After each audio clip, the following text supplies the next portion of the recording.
नमस्कार दोस्तों, मेरा नाम है दक्षेश और आपका इंडिया इनबॉक्स यूट्यूब चैनल पे स्वागत है। आज हम देखेंगे भारत की भौगोलिक स्थिति के बारे में। आज का हमारा विषय है भारत की नदियाँ, जो कि इस वीडियो में टोटल 50 क्वेश्चन हमने कवर किए हैं, जो कि भारत की नदियों के संबंध में सब इम्पोर्टेंट है। तो इस वीडियो को स्किप ना करें और पूरा देखें। अगर आपको ये वीडियो अच्छा लगे तो इसे लाइक कीजिए, इसे शेयर कीजिए, कमेंट कीजिए। और अगर एक दूसरी बात दोस्तों, अगर आपने हमारे चैनल इंडिया इनबॉक्स सब्सक्राइब नहीं किया तो कर लीजिए, क्योंकि अब अगर आप सब्सक्राइब करते हैं तो इस चैनल पे आने वाले हर एक वीडियो का नोटिफिकेशन आपको मिलता रहेगा। तो दोस्तों चलिए शुरू करते हैं आज का हमारा विषय, भारत की नदियाँ। पहला क्वेश्चन, भारत की पवित्र नदी कौन सी है? तो दोस्तों आंसर है गंगा। गंगा को बांग्लादेश में किस नाम से जाना जाता है? तो पद्मा। उसका भारत में है पद्मा। गंगा एवं ब्रह्मपुत्र की संयुक्त जलधारा किस नाम से जानी जाती है? तो मेघना। आंसर है मेघना। भारत की कौन सी नदी सुंदरवन डेल्टा बनाती है? तो गंगा व ब्रह्मपुत्र, दो नदियां हैं जो सुंदरवन डेल्टा बनाती है। सांगपो नदी किस राज्य से होकर भारत में प्रवेश करती है? तो अरुणाचल प्रदेश। दोस्तों याद रखना होगा, सांगपो नदी किस राज्य से होकर तो भारत में एंट्री करती है? तो अरुणाचल प्रदेश। तवा किसकी सहायक नदी है? तो नर्मदा की सहायक नदी। तवा नदी नर्मदा नदी की सहायक नदी है। किस नदी को बिहार का शोक कहा जाता है? तो कोसी। कोसी नदी को राष्ट्र का शोक कहा जाता है। कौन सी नदी बंगाल का शोक कही जाती है?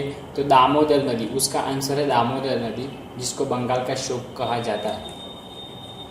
कौन सी नदी भ्रंश द्रोणी से होकर बहती है? तो उसका आंसर है नर्मदा। केंद्र सरकार ने किस नदी को राष्ट्रीय दर्जा देने की घोषणा की है? तो उसका आंसर है गंगा। गंगा को राष्ट्रीय दर्जा देने की घोषणा हुई है।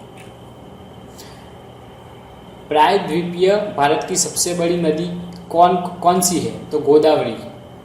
प्रायद्वीपीय भारत की सबसे बड़ी नदी कौन सी है? तो गोदावरी उसका आंसर है।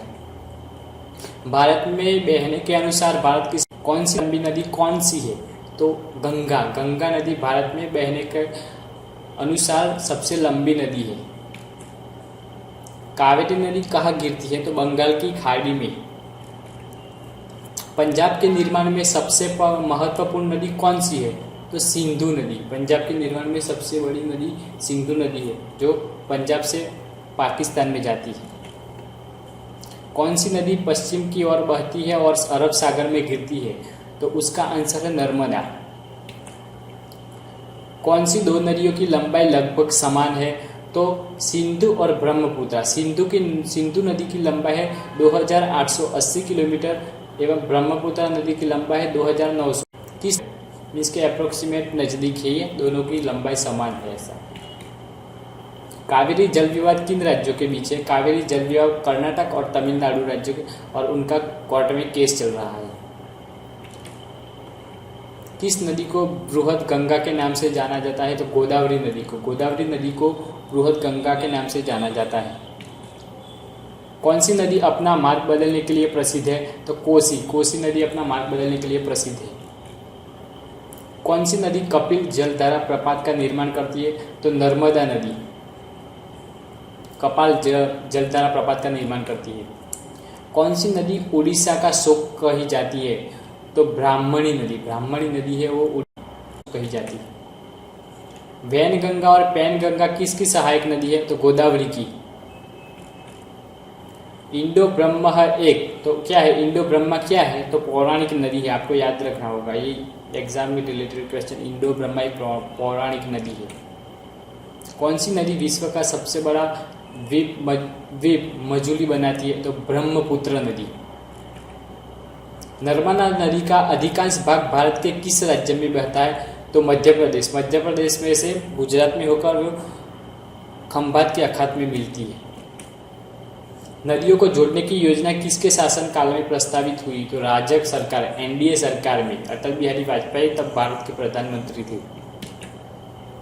कौन सी नदी रिप्त घाटी से होकर बहती है? तो ताप्ती नदी। कौन सी नदी पर भारत व पाकिस्तान का जल समझौता हुआ है? सिंधु नदी जल अनुसार समझौता।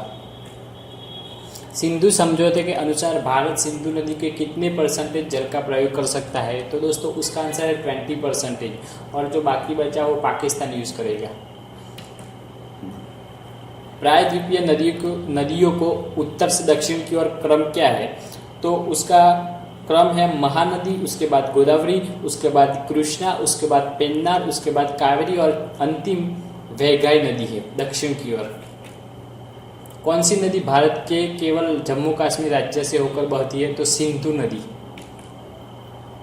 पंचगंगा और दूधगंगा किसकी सहायक नदी है? तो कृष्णा नदी की सहायक नदी है, पंचगंगा और दूधगंगा दोनों। दामोदर नदी कहाँ से निकलती है? तो छोटा नागपुर के पठार से। दोस्तों ये आपको उद्गम स्थान याद रखना होगा। दक्षिणी भारत के पठारी प्रदेशों को कौन सी नदी 2 भागों में विभाजित है? तो नर्मदा नदी। शिप्रा नदी किसकी सहायक नदी है? तो चंबल नदी की है। चंबल नदी की सहायक नदी कौन सी है? तो शिप्रा। किस नदी के किनारे पर प्रसिद्ध महाकालेश्वर मंदिर है? तो नर्मदा नदी के किनारे पर, जो कि वो मध्य प्रदेश में आया हुआ है। विश्व का सबसे बड़ा डेल्टा किन नदियों द्वारा निर्मित होता है? गंगा एवं ब्रह्मपुत्र द्वारा। किस स्थान पर भागीरथी और अलकनंदा मिलकर गंगा का निर्माण करती है? तो देवप्रयाग में। भागीरथी और अलकनंदा मिलकर गंगा का निर्माण करती है, तो देवप्रयाग में। अरावली पर्वत श्रृंखला किस नदी प्रणाली से विभाजित होती है? चंबल एवं साबरमती नदी से विभाजित होती है। लूनी नदी कहाँ गिरती है? तो कच्छ के रण में। कच्छ के रण में लूनी नदी गिरती है। तिब्बत में मानसरोवर झील के पास से कौन सी नदियाँ निकलती है? तो सतलज, कुंदू और ब्रह्मपुत्रा वो 3 मानसरोवर झील के पास से निकलती है। कौन सी मुख्य प्रायद्वीपीय नदी डेल्टा का निर्माण नहीं करती है? तो नर्मदा एवं ताप्ती नदी, जो डेल्टा का निर्माण नहीं करती। कौन सी नदी बांग्लादेश में जमुना के नाम से जानी जाती है? तो ब्रह्मपुत्र नदी जमुना के नाम से जानी जाती है। किस नदी को दूसरी गंगा के नाम से जाना जाता है? तो कावेरी नदी को। पेन्नार की सहायक नदियाँ कौन सी है? तो पापाधनी एवं चित्रावती। वो पेन्नार